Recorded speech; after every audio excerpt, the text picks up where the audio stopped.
ಶ್ರೀ ಗುರುಭ್ಯೋ ನಮಃ. ಹರಿ ಓಂ. ಶ್ರೀ ಸದ್ಗುರು ಅಸ್ಟ್ರಾಲಜಿ ವಾಹಿನಿಗೆ ತಮ್ಮೆಲ್ಲರಿಗೂ ಸ್ವಾಗತ ಸುಸ್ವಾಗತ. ವೀಕ್ಷಕ ಬಂಧುಗಳೇ, ಈ ದಿನದ ವಿಶೇಷ ಸಂಚಿಕೆಯಲ್ಲಿ ಆದಿಶಕ್ತಿ ದುರ್ಗಾ ಪರಮೇಶ್ವರಿ ಮಂತ್ರ ಪೂಜಾ ಅನುಷ್ಠಾನ ತಿಳಿಯೋಣ.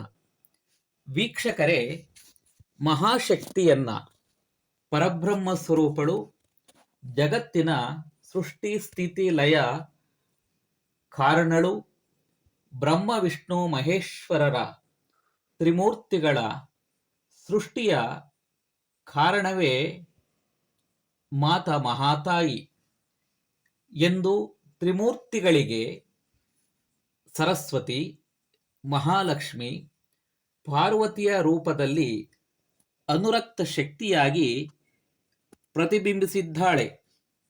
ಈ ಮಹಾ ಪರಬ್ರಹ್ಮ ಪರಮೇಶ್ವರಿಯೇ ಜಗತ್ತಿನ ಮೂಲ, ಸರ್ವಶಕ್ತಿ, ಸರ್ವಸ್ವರೂಪೆ, ಸರ್ವಜ್ಞೆ, ಸರ್ವ ಸ್ವತಂತ್ರ ಶಕ್ತಿಯಾಗಿದ್ದಾಳೆ.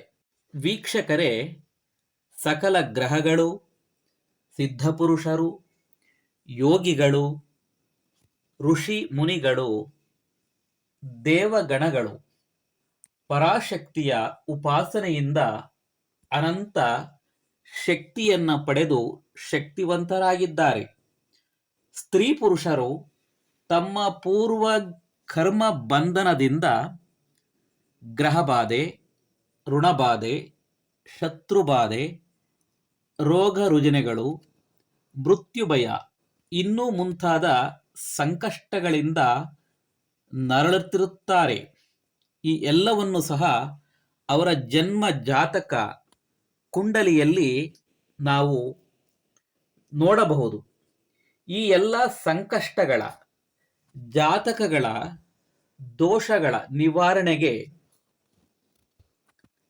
ಆದಿಪರಾಶಕ್ತಿ ದುರ್ಗಾ ಪರಮೇಶ್ವರಿಯ ಮಂತ್ರತಂತ್ರ ಅನುಷ್ಠಾನವು ಸ್ತ್ರೀ ಪುರುಷರು ಭೂತಕಾಲದಲ್ಲಿ, ಅಂದರೆ ಇಂದಿನ ಜನ್ಮದಲ್ಲಿ ಮಾಡಿರುವ ಪಾಪಕರ್ಮಗಳು, ವರ್ತಮಾನ ಕಾಲದಲ್ಲಿ ಅಂದರೆ ಈಗ ಜೀವಿತ ಅವಧಿಯಲ್ಲಿ ಮಾಡಿರುವ ಕರ್ಮಫಲಗಳು ಮತ್ತು ಮುಂದೆ ಬರುವ ಭವಿಷ್ಯತ್ತಿನ ಸಂಕಷ್ಟಗಳ ನಿವಾರಣೆಗೆ ಭಕ್ತಿ, ಶ್ರದ್ಧೆ, ನಂಬಿಕೆಯಿಂದ ದುರ್ಗಾದೇವಿಯ ಮಂತ್ರ ಜಪ ಪೂಜಾ ಅನುಷ್ಠಾನ ಮಾಡಿದಲ್ಲಿ ನಿಖರವಾದ ಫಲಗಳು ಲಭಿಸುತ್ತವೆ. ಇನ್ನು ಮಂತ್ರ ಅನುಷ್ಠಾನ ಕ್ರಮ ತಿಳಿಯೋಣ. ಪೂಜಾ ಅನುಷ್ಠಾನಕ್ಕೆ ಮೊದಲು ನೀವು 1 kg ಅಕ್ಕಿ, 1/4 kg ಬೆಲ್ಲ, ಅನೇಕ ರೀತಿಯ ತರಕಾರಿಗಳು, ಸೌತೆಕಾಯಿ, ಸಿಹಿ ಕುಂಬಳಕಾಯಿ, ಬಾಳೆಹಣ್ಣು, ತೆಂಗಿನಕಾಯಿ, ನಿಂಬೆಹಣ್ಣು, 1 ಬ್ಲೌಸ್ ಪೀಸ್, ಬಣ್ಣ ಕೆಂಪು ಇಲ್ಲವೇ ಹಸಿರು, ಅರಿಶಿಣ ಮತ್ತು ಕುಂಕುಮ, ಯಥಾಶಕ್ತಿ ಕಾಣಿಕೆ, ವಿಳ್ಳೆದೆಲೆ, ಅಡಿಕೆ. ಇಷ್ಟನ್ನು ನೀವು ಮೊದಲು ಶೇಖರಣೆಯನ್ನು ಮಾಡಿಕೋಬೇಕು. ತದನಂತರದಲ್ಲಿ ನಿಮ್ಮ ಜನನ ನಕ್ಷತ್ರ ಅಥವಾ ವಾರ, ಇಲ್ಲವಾದಲ್ಲಿ ಶುಕ್ರವಾರ ಮತ್ತು ಮಂಗಳವಾರದಲ್ಲಿ ನಿಮ್ಮ ಮನೆಯ ದೇವರ ಕೋಣೆಯಲ್ಲಿ ಪೂರ್ವ ಇಲ್ಲವೇ ಉತ್ತರಕ್ಕೆ ಅಭಿಮುಖವಾಗಿ ಕುಳಿತು ದೀಪ, ಗಣಪತಿ ಪೂಜೆ, ಗುರುನಾಮ ಸ್ಮರಣೆಯನ್ನ ಮಾಡಿ ಮನಸ್ಸಿನಲ್ಲಿ ದುರ್ಗಾ ದೇವಿಯನ್ನ ಸ್ಮರಿಸುತ್ತಾ ಯಥಾಶಕ್ತಿ ಮಂಗಳ ದ್ರವ್ಯಗಳಿಂದ ಅನುಷ್ಠಾನಕ್ಕೆ ಇಟ್ಟಿರುವ ಎಲ್ಲ ವಸ್ತುಗಳನ್ನ ಪೂಜೆಯನ್ನ ಮಾಡಿ, ನಂತರದಲ್ಲಿ ನಾವು ಸ್ಕ್ರೀನ್ ಮೇಲೆ ಡಿಸ್ಪ್ಲೇ ಮಾಡಿರುವ ಶ್ರೀ ದುರ್ಗಾದೇವಿಯ ಮಂತ್ರ ಜಪ ಅನುಷ್ಠಾನವನ್ನ ಮಾಡಬೇಕು. ಈ ಬೀಜಾಕ್ಷರ ಮಂತ್ರವನ್ನ 25 ರಿಂದ 30 ನಿಮಿಷಗಳಲ್ಲಿ, ಇಲ್ಲವಾದಲ್ಲಿ 108 ಬಾರಿ ಜಪವನ್ನ ಮಾಡುವುದು. ಮಂತ್ರ ಹೀಗಿದೆ: ಓಂ ಶ್ರೀಂ ರೀಂ ಕ್ಲೀಂ ದುಂ ದುರ್ಗಾಯೈ ನಮಃ. ಮಂತ್ರವನ್ನ ಇನ್ನೊಮ್ಮೆ ಹೇಳುತ್ತೇನೆ. ಓಂ ಶ್ರೀಂ ರೀಂ ಕ್ಲೀಂ ದುಂ ದುರ್ಗಾಯೈ ನಮಃ. ಈ ರೀತಿ 108 ಸಾರಿ ಜಪ ಮಾಡಿದ ನಂತರದಲ್ಲಿ ದುರ್ಗಾದೇವಿಯ ಇನ್ನೊಂದು ಗಾಯತ್ರಿ ಮಂತ್ರವಿದೆ. ಇದನ್ನ 21 ಸಾರಿ ನೀವು ಜಪವನ್ನ ಮಾಡಬೇಕಾಗತ್ತೆ. ಮಂತ್ರ ಹೀಗಿದೆ. ಓಂ ಕಾತ್ಯಾಯನಾಯ ವಿದ್ಮಹೆ ಶಿವಪ್ರಿಯಾಯೈ ಚ ಧೀಮಹಿ ತನ್ನೋ ದುರ್ಗಿ ಪ್ರಚೋದಯಾತ್. ಇನ್ನೊಮ್ಮೆ ಹೇಳ್ತೇನೆ. ಓಂ ಕಾತ್ಯಾಯನಾಯ ವಿದ್ಮಹೆ ಶಿವಪ್ರಿಯಾಯೈ ಚ ಧೀಮಹಿ ತನ್ನೋ ದುರ್ಗಿ ಪ್ರಚೋದಯಾತ್.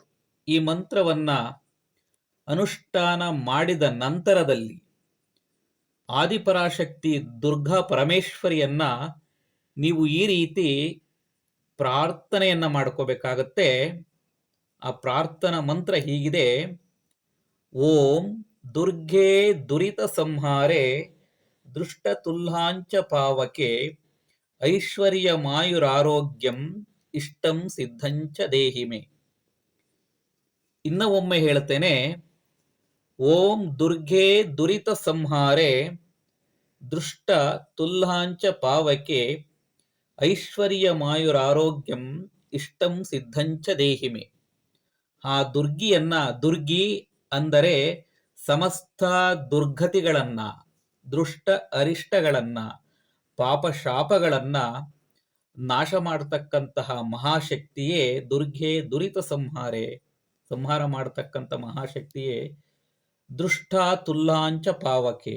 ಅಂದ್ರೆ ದೃಷ್ಟ, ನಮ್ಮ ಜನ್ಮ ಜಾತಕದಲ್ಲಿ ಇರ್ತಕ್ಕಂತಹ ದೃಷ್ಟ ಅರಿಷ್ಟ ಗ್ರಹಬಾಧೆಗಳು, ಪಾಪಗಳು, ಶಾಪಗಳು, ಶತ್ರುಬಾಧೆಗಳು ಇನ್ನು ಮುಂತಾದ ಸರ್ವ ಅರಿಷ್ಟಗಳನ್ನು ನಾಶ ಮಾಡಿ ನಮಗೆ ಐಶ್ವರ್ಯ, ಆರೋಗ್ಯವನ್ನ, ಆಯುಷನ್ನ ಅನುಗ್ರಹಿಸುದೇವಿ ಎಂದು ಪ್ರಾರ್ಥನೆಯನ್ನ ಮಾಡಿದ ನಂತರದಲ್ಲಿ ಮತ್ತೆ ನೀವು ಇನ್ನೊಮ್ಮೆ ಪೂಜೆಯನ್ನ ಮಾಡಿ ಪೂಜಾ ಸಾಮಗ್ರಿಗಳನ್ನ ಬ್ರಾಹ್ಮಣರಿಗೆ, ಜಂಗಮರಿಗೆ, ಗುರುಗಳಿಗೆ, ಇಲ್ಲವಾದಲ್ಲಿ ಸುಮಂಗಲ ಸ್ತ್ರೀಯರಿಗೆ ಅಥವಾ ಶ್ರೀ ದುರ್ಗಾದೇವಿಯ ದೇವಸ್ಥಾನ, ಇಲ್ಲವಾದಲ್ಲಿ ಗ್ರಾಮದಲ್ಲಿ ಇರುವ ಗ್ರಾಮ ದೇವತೆಗಳಿಗೆ ದಾನವನ್ನ ದಕ್ಷಿಣ ಸಮೇತ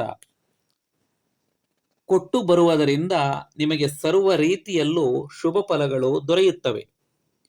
ವೀಕ್ಷಕರೇ, ಈ ಮಂತ್ರತಂತ್ರ ಅನುಷ್ಠಾನವನ್ನ ನೀವು ಮಾಡಿ ನಿಮ್ಮ ಸ್ನೇಹಿತರಿಗೂ ಬಂಧುಗಳಿಗೂ ತಿಳಿಸಿ.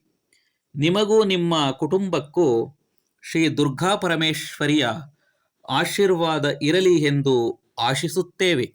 ವೀಕ್ಷಕರೇ, ನಿಮ್ಮ ಜನ್ಮ ಜಾತಕ ದೋಷ, ತೊಂದರೆಗಳಿಗೆ, ವಾಸ್ತು ದೋಷಗಳಿಗೆ ಜಾತಕವನ್ನ ಪರಿಶೀಲಿಸಿ ಮತ್ತು ಪ್ರಶ್ನಶಾಸ್ತ್ರದ ಮೂಲಕ ನಿಖರ ಸರಳ ಪರಿಹಾರವನ್ನ ತಿಳಿಸುತ್ತೇವೆ.